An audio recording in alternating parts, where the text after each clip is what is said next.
rito na kami, ano, bagong-bago kami rito ha.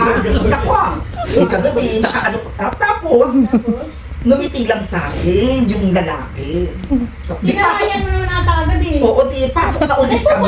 Kaya mo Hindi naman kasi hindi niya kagad sinabi eh. Dito ba to, Keme? Eh, alam mo naman ako, ano ko, yung siriak ako. Ay, no! Hindi ba, nandito pa nga si Ma'am Dian. Ganyan. Sa likod yan ako, ha? Ano kami? Iba kami dito. Ibang ano yan, maraming bahay dyan. Ganun.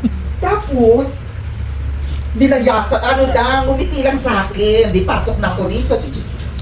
Keme. Eh, syempre, dahil nanonood ako ng incognito. Oy, magagalit talaga yun. Ay, di syempre talagang ano, ay!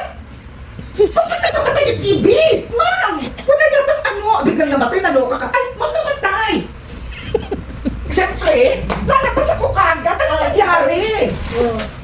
Tapos nakita ko, nakapwesto na doon. Nakapwesto na, nagkaganyan na, nagpipipilas na niyang, ano ba yung pingilas? Hindi. Di pinilas na ay, ano yan? Hindi sa amin yung metro na yan. Hindi sa inyo tong metro na to. Hindi kayo bayad. I know! Bayad kami ha. Wala kami tutang sa Keme ha. Naku, anong ano yan? Baka magkamali yan. Ako magbabayad. Ano, bayaran mo kami ha. Hindi yan, may ano yan. Ganyan yan. Tumatalak na ako. Ano ba yan? Sino yan? Marami kami nakatira rito. Hindi kayo bayad. Sabi mo, May utang kayo. Ayan o, ayan yung number o. Nakikita mo ba na yung ano o? Ito yan. Ang tagal ko na nag-ano rito. Tapos sabi ko ganun, di pinutol na ganun, hindi kayo bayad. Ay, olay. Ay, ganun ako. Sabi ko, ay, olay. Sabi ko ganun. Tapos, nung ganun sa akin, nung sinabi ko, ay, olay, nangiti sa akin yung ano, tinalikuran ako.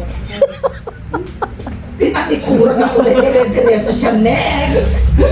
Wala ako nagawa, ma'am. Pagpasok ko, di siyempre bumalik na ako rito. Siyempre si ma'am nagulat. Ano yun? Parang lumapit ata si ma'am dito sa pintuan, di ba? Parang ano yung nangyayari? Ma'am. Ay, di siyempre naloka na kami.